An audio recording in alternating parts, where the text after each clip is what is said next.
ไทยและต่างประเทศก็ขอสวัสดีสบายดีเมิดสุขูสุคนเด้อได้มาเฮ็ดซอยบัดนี้เลยไปไสบางอย่าไปสักเครื่องบ่เลยต้องปูก่อนพี่น้องโอ้ยเว้ากลับไปกลับมาอยู่พี่น้องเอ้ยเบาเจ็บก็บ่ฮู้พี่น้องปูก่อนเนาะโอ้คันฮู้เฮาก็ซื้อลิตรปูมาปูไว้ก่อนเนาะบ่ฝนเด้ก็ซื้อลิตรปูมาปู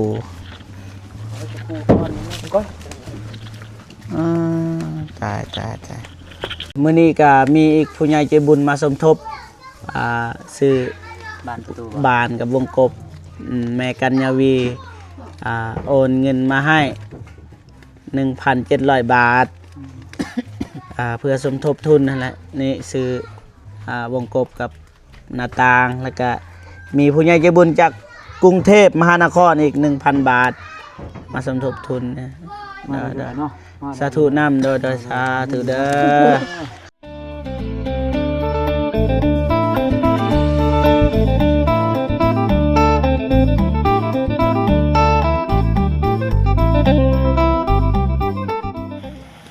มาบาทนี่มาหอดจอดเทิงแล้วบานประตูวงกบทางน้อยและใหญ่ตายเกียร์พินไป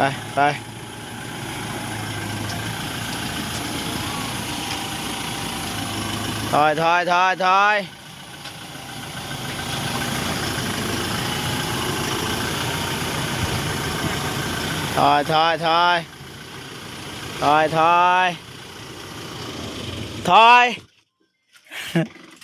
สบายดีเด้อไอ้บงสบายดีเด้อพ่อเฒ่าไปอะไรมันมีปัญหาอยู่แน่สบายดีเด้อพ่อฝนสบายดีจ้าสบายดีเด้อพ่อแม่พี่น้องเบิดทุกคนเนาะมาคือเก่าสบายดีเด้อไอ้มาใช้น้องหานเด้อสักเครื่องสักคลองแล้วเพราะว่าบริณัดน้องเพิ่นมาเขาสิมาจากโมงใช่พี่น้องประมาณนี้เด็กแก่แล้ว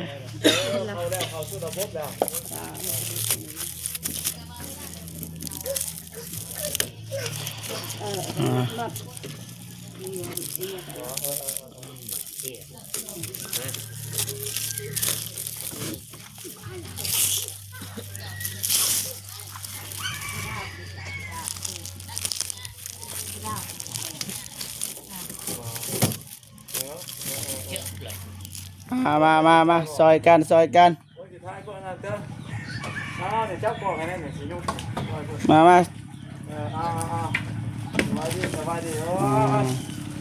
สบายดีเด้อโดย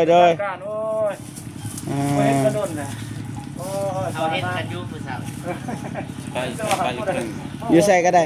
บอกไปอยู่ใส่มันหยับกับโมจับปูน้ำหลังเลยแต่สิปูก่อนเปล่าก็ปูก่อนหรือท่านปูเป็นเศษเลยปูเปล่าสั่นกระปูและหมื่นสบายดีน้องฮานโดยสบายดีเด้อเบาเจ็บโดยสบายดีเบาพลโดยสบายดีนะเบาวงโดยสบายดีพ่อแม่ผู้ใหญ่ใจบุญทุกท่านและก็ FC ทุกท่านหรือว่าอยู่ในลาวและไทยและต่างประเทศก็ขอสวัสดีสบายดีเมิดสุขูสุคนเด้อได้มาเฮ็ดซอยบัดนี้ไปไสบางอย่าไปสักเครื่องบ่เลยต้องปูก่อนพี่น้องโอ้ยเว้ากลับไปกลับมาอยู่พี่น้องเอ้ยเบาเจ็บก็บ่ฮู้พี่น้องปูก่อนเนาะโอ้คันฮู้เฮาก็ซื้อลิตรปูมาปูไว้ก่อนเนาะบ่ฝนเด้ก็ซื้อลิตรปูมาปู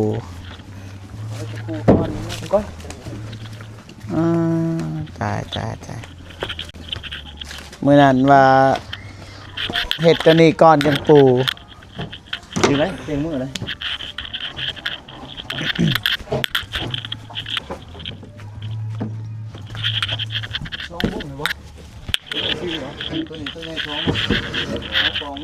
โอ้น้องหานโอ้ หนักเลยอ้าวไอ้วงซอยบ่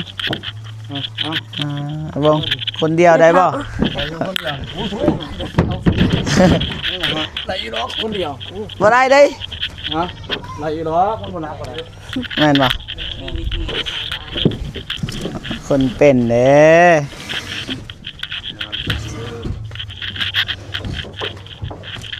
อ่า มันตะหลัง มาฟังเนาะ นักเลยตะ หลายๆคนสมทบทุนพี่น้องเนาะสื่อนี่แหละทางแม่กัญญาวีโอนเงินมาให้ 1,700 บาทเพื่อสมทบทุนแล้วก็มีผู้ใหญ่ใจบุญอีกจากกรุงเทพมหานคร1,000 บาทคือเก่าขออนุโมทนานำเด้อเนาะได้บุญนำกันช่วยๆกันโดยอุปกรณ์อยู่นี่แหละแต่ว่ามันบ่ครบเอาสิบ่ครบมื้อนี้บ่เพิ่นเอาส่วนนี้สิสอยกันเต็มรถบ่ฝนเลยพี่น้องถ้ามิดนี่นับกับบ่ฝนบ่ถือ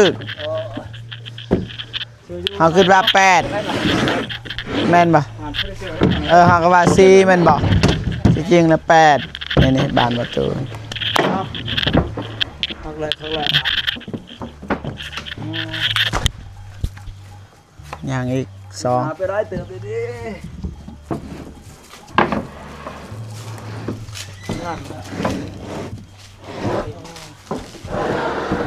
เอาก็บ่ได้มา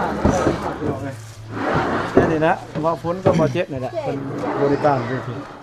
แกรงดองหนึ่งต่อมาสุกเลยแม่เลยหักเลย ๆตัวนี้บ่ แกรงดองหนึ่งเด็ด พวกไปต้องหา ตัวเลยปรุงเลย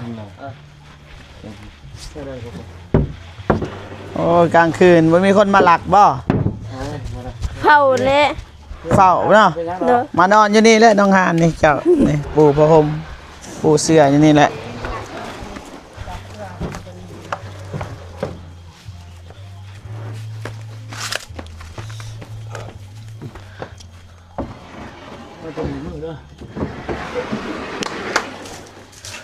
เรียบร้อย ครับจบงาม ใส่หนัก จบ หนึ่งอีก วันนี่นี่เบิ่งเอาแล้วก็ไปเอาบินในบ่ฝนมาสรุปตอนนี้นี่ให้บ่ฝนสรุปซะต้องหาซื้อจุน็อตจุบรรพับเป็นหยัง นี่มันหยาดภาษาจีนภาษาเวียดมันหยาดภาษาจีนแห้งหยาดอีก เอ่อ มีแต่สรุปตัวนั้นตัวนี้ ตัวนี้ตัวนี้นี่หลักๆก็คือเบาฝนในถ่ายเรียบร้อยไม่ได้ว่าแนะนำให้ไปเบิ่งซองเบาฝนพี่น้องเนาะรายละเอียดว่าเฮาซื้อเท่าไรแต่ว่าสิมาสรุปเพิ่มอีกหน่อยนึงราคาวงกบกับบานทางหน้าต่างแล้วก็ประตูใหญ่วงกบปงเอี่ยมหรือว่าหน้าต่างนี่เอา4จำนวน4ราคาก็450,000 กีบรวมอยู่1,800,000แล้วก็วงกบห้องวงกบประตูใหญ่นะเอามี2เอาราคาก็อันหนึง350,000พอดี700,000 กีบพี่น้องเนาะแล้วก็บ้านห้องบ้านประตูนั่นแหละเฮาก็สั่งซองราคา700,000ก็เป็นล้าน4พี่น้องเนาะแล้วก็บ้านหน้าต่างเฮาเอา8ถ้าบิดว่าสิเอา4นะที่จริงเฮาลืมมาเป็นล็อกอันเด้ซองตาก็เอาเป็น8ราคาอยู่250,000 กีบคูณ8เท่า2ล้านพอดีเบิด5,900,000 กีบตัวบุคคลก็ได้ทายอยู่กิบบุคคล ไม่ได้แนะนำให้ไปเบิ่งซองบ่ฝนแต่ว่าเฮาแจ้งไปซื้อพี่น้องเนาะก็ประมาณนี้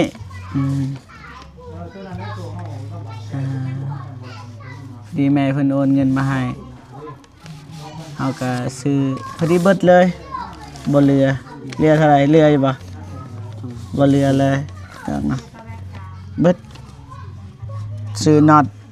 นี่นะน็อตใส่กันแต่ว่าเฮาอ่านก็ยากๆนี่มีแต่ว่าพวกน็อตพวกบานพับเนาะแล้วก็ประเภทล็อกต่างๆนี่แหละเพราะว่าภาษาจีนเฮาก็อ่านบ่เป็นแน่ แต่ว่ามีตัวเฮาบ่ได้เอา แม่นล็อก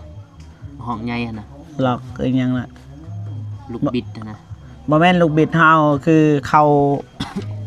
แต่ว่าเฮาบ่ได้เอาซะบอกง่ายๆ บ่ได้เอาเพราะว่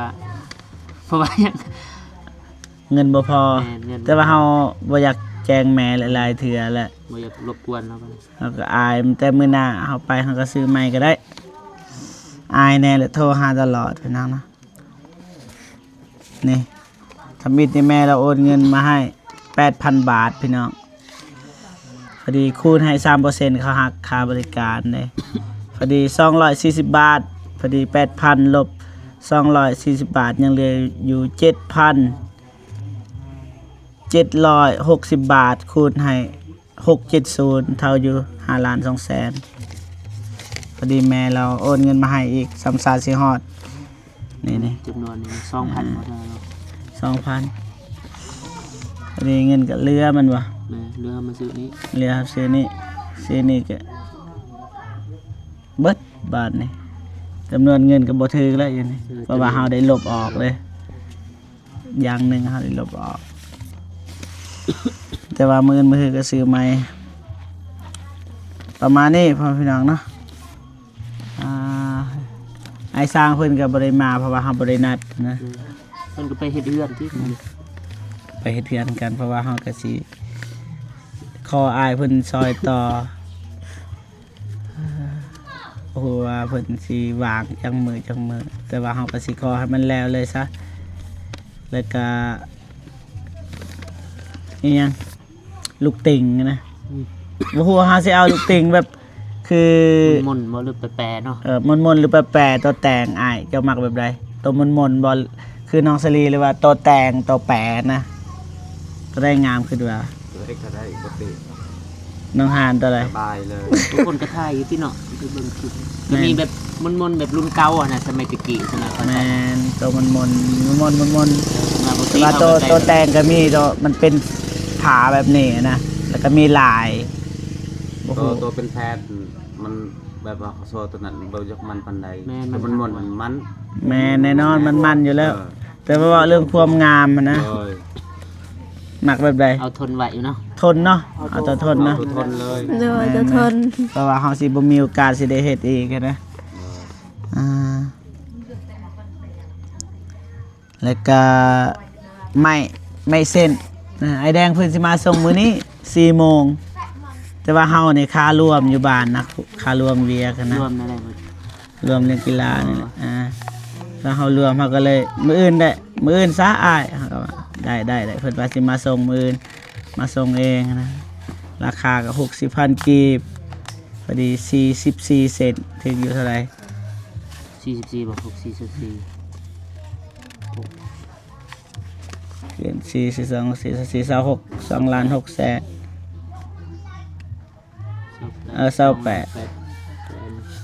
40เนาะ แม่ประมาณนั้น ประมาณสักเดือน 2ล้าน8แสนอ้ายเพิ่นสิมาส่งเองเพิ่นว่าเพิ่นก็อยากซอยนั่นแหละไอ้แดงนี่ก็ได้ แต่ว่าอันนี้เฮาก็สิสั่งน้ำอ้ายเพิ่นแต่ว่าอ้ายเพิ่นก็ว่าบ่ทันนะเฮาก็เลยไปซื้อ เราต้องจองไว้เนาะเพิ่นเฮ็ดนั่นน่ะ ก็เลยไปซื้อเพราะว่าราคามันซ้ำกันแหละราคามันเท่ากันนะก็บ่ท่าแหละเดี๋ยวมันเสียเวลาพี่น้องนะมาอันนี้ก็สับอ่ะขอบใจหลายๆเด้อปัดเท่าแบบนี้แจงดีพี่น้องนะบ่ฮู้ว่าอ้ายตอนไหนเพิ่นจับแจงเลยบ่พี่น้องมื้อนี้ก็มีอีกผู้ใหญ่ใจบุญมาสมทบซื้อ บ้านประตู บานกับวงกบแม่กัญญาวีโอนเงินมาให้ 1,700 บาทเพื่อสมทบทุนนั่นแหละนี่ซื้อวงกบกับหน้าต่างแล้วก็มีผู้ใหญ่ใจบุญจากกรุงเทพมหานครอีก 1,000 บาทมาสมทบทุนนะ มาเด้อเนาะ สาธุนำโดยสาธุเด้อเอาบุญเอาทานนำกันพี่น้องเนาะ ก็บ่มีหยังหลายมีแต่ว่าฝากให้น้องฮานนี่แหละขอบอกขอบใจขอบุญขอบคุณ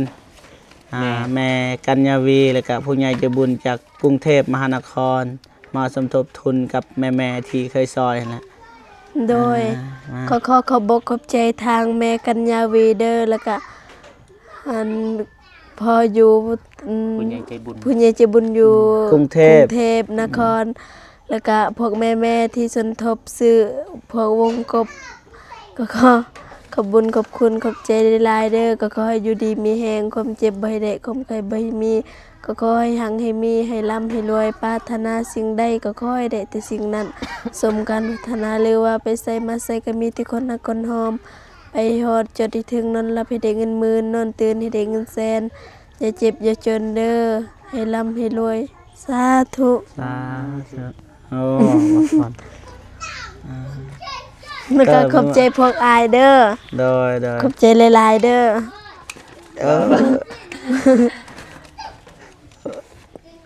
เอ้ยพ่อเฒ่าอยู่เฮือนบ่ ไปแหละไปรับจ้าง ไปรับจ้าง โดย โอ้ ดูเนาะพอทำ เสียดาย มีงานก็คนมาให้แล้วที่ บอกนะ เพิ่นว่า มีเฮา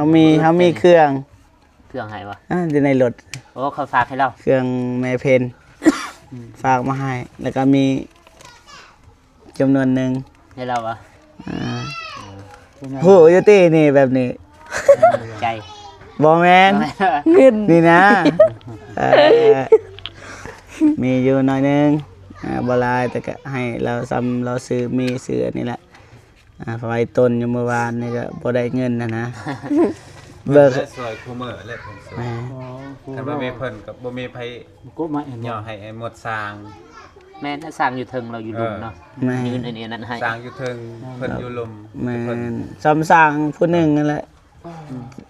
ก็เอิ้นว่าปีกย่อยบ่แม่นสร้างตัวจริงก็เอิ้นว่าปีกย่อยของสร้างกันนะ ช่วยเนาะ ผู้ช่วยก็บ่แม่นผู้ช่วยก็มีอีกผู้หนึ่งแต่ว่าเรามาซอยซื่อนะ เรายังมาซอยคือเฮานี่แหละ สร้างแล้วก็มีผู้ซอยอีกเล่ารุ่นนั่นอีกปีกย่อย ผู้ช่วยของผู้ช่วยเนาะ ปีกย่อย ผู้ซอยของผู้ซอยเพราะว่าสั้นๆมันปีกย่อยสั้นให้แปลเองเลย โอเคพ่อพี่น้องก็ประมาณนี้เนาะมื้อนี้ก็บ่มีหยังหลายนี่แหละมาส่งไม้ให้น้องฮานไปทางนั้นแล้วก็มาพ่อไอวงคนเก่าคนเดิม เพิ่มเติมก็คือความหล่อ งานกันเลยเนาะ บ่ได้โน่นเลยบ่ได้มา ความหล่อความดังเข้ามาอีกพี่น้องนะ แฮงบ่ดังแหละพี่น้องเอ้ยรอก็บ่ได้สู้ บ่ บ่ได้เนาะ บ่อายดังเลย ดังโอ้ห้องเพลงกันบ่ ใส่ตู้ เราเว้าสิตู้ลำลังกันเนาะใส่อยู่ ก็หยุดมันก็ประยุกต์ก็อาย ไป ประมาณนี้พ่อพี่น้องเนาะ เข้าแล้วชุ่ม คัก อ้าวบุญกุศลครั้ง มีแต่ว่ามื้ออื่นก็หาสิมาปูพืชเด้อเกียมซื้อเล็กตะปูมื้ออื่นสิซื้อตอนเช้าให้บ่ฝนไปซื้อตอนแรงเด้อบ่ฝนเด้อซื้อเล็กตะปูมาปูพืชมานี่ถ้ามิดว่าคิดว่าปูบ่ได้พี่น้องเนาะต้องเฮ็ดอันนี้ก่อน ปูก่อน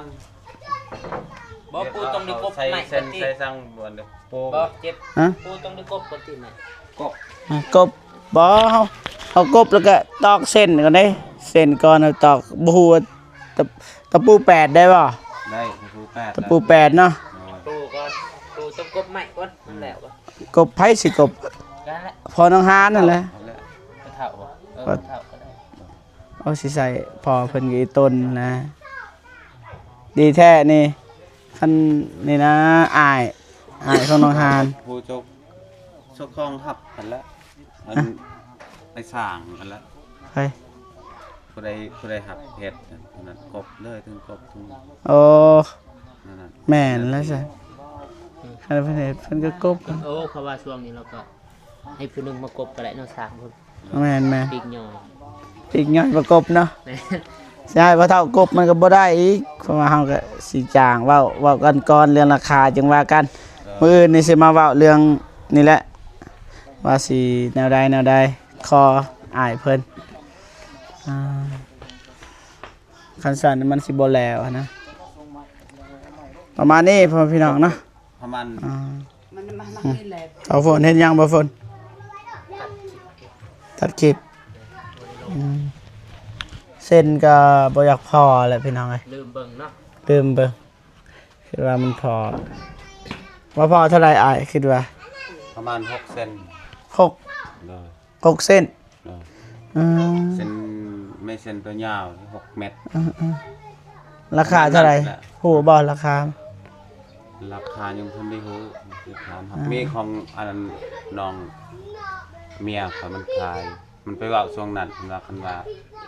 พวกเบาคนเบาเจ็บว่าสิต้องการหาไม้ก็ไปหาตัวเองแล้วว่า อ๋อฮู้อยู่ บ่เยี่ยว เหี่ยว ฮู้อยู่เราก็เคยเว้าอยู่ เด้อ เราว่าต้องการไม้บ่เราว่ายังบ่ได้ต้องการฮะ ประมาณเส้น1 เส้น1เนาะก็พายไป กำลังจะท กันแสนหนึ่งก็พอซื้อประมาณนั้นนะคิดว่านะบ่ฮู้คือกันนะมันจะไปทำ คันแสนหนึ่งก็6เซนก็เท่าไหร่6แสนก็ 1,000 บาทก็ซื้อได้อยู่ บ่ฮู้เพื่อไม่แปลนเท่าไหร่เสร็จแปลนหนึงประมาณน่ะมันไม่เสร็จเนาะจักแมตร4 เมตรเนาะ 6 ำตัวนี้ก็ ไม่เสร็จ 6 ยาวส่ำนี้ เด้อ เราเป็นยาวส่ำนี้บ่ ยาวตัวยาวก็มี โอ้คันยาวก็กลัวเลิกแฟนหนึง ก็ขอเอา มีตัวสั้นก็ต่อก็ได้ อืม 3 เมตร เดี๋ยวอะไรก็ได้ 3 เมตร3 เมตร แต่ว่าตัวนี้นี่ได้อยู่ไม้ตัวนี้เส้นตัวนี้นี่สิเฮ็ดนี่แหละบอลบันไดนี่บันไดก็ได้แล้วนี่บ่ได้ว่า ได้ บันไดมันหนาเด้นี่กับตัวเทิงนี่ไม่เส้นยังเหลืออยู่นี่นี่ไม่เส้นมันก็ลายเติบเลยเด้แต่ว่าตัวนี้บ่พออยู่แล้ว เส้นใส่ทั้งนี้มันพอแล้วมีแล้วเส้นตัวใหญ่3 เส้นนะ แมนตัวนี้นี่เด้ เออ นี่ก็แมน ตัวนี้มันอันนั้นมันพวกกินใส่บ่ได้นะ บ่ได้บ่ตัวใดได้นะ 2 เส้นตัว พออยู่บ่ พอตัวไม้ตัวนี้ อ๋อ มันบ่หลายดอกไม้ตัวนี้4-5 เส้นดอกเมตรแล้ว มีแล้วเนาะ เออ ได้ดีแล้วมันมี ไม้ตัวนี้มันคนได้เมตรไม้เส้นตัวนี้ตัวเขาอยากปูอะนะปูแปนนี่ จะจะปูพื้นบ่ โดย เขาคิดว่ามันเต็มแล้วอย่างนี้ มันหาง มัน โบ ยังหกไปประมาณนี้พ่อพี่น้องเนาะ โดย มาเมียนเด้อ โดย แล้วก็มาเฝ้าได้มีคนมาลักบาปไปได้บาปนี่บาปเจ้าบาปคอยแล้ว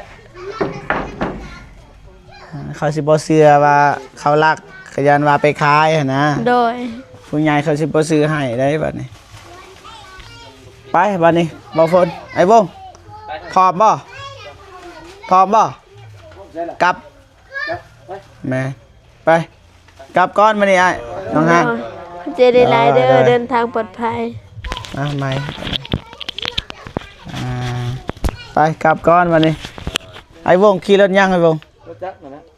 จักร ยังสิไปติดตามนักกันนั่นดิสิไปลง เอาสิ สำ ไป รวจ แลพุ่นก่อนคนหนึงเดี๋ยวจึง อ๋อไปหาไผ เมื่อ เปลี่ยนเครื่อง ความหมาย ไปบ้านนี่ไปก่อน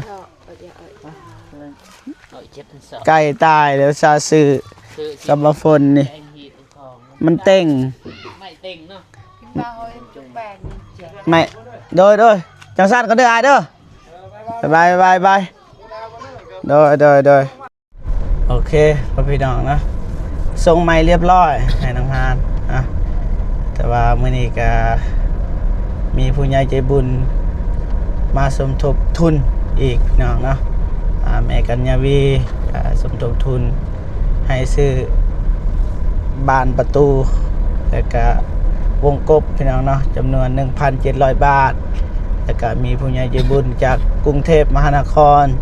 ประเทศไทย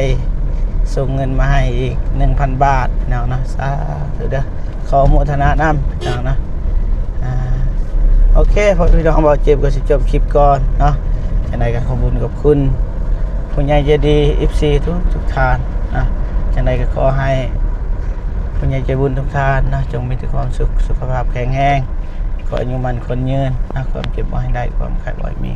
ปรารถนาสิ่งใดขอให้ได้สิ่งนั้นเด้อเบิดสุขสุขคนพี่น้องเนาะสาธุหักแพงเบิดสุขทุกคนพอๆกันคลิปหน้าสำหรับคลิปนี้ก็กล่าวคำว่าสบายดีเด้อพ่อพี่น้องเบิดสุขสุขคนพี่น้องเนาะบ๊ายบายพี่น้อง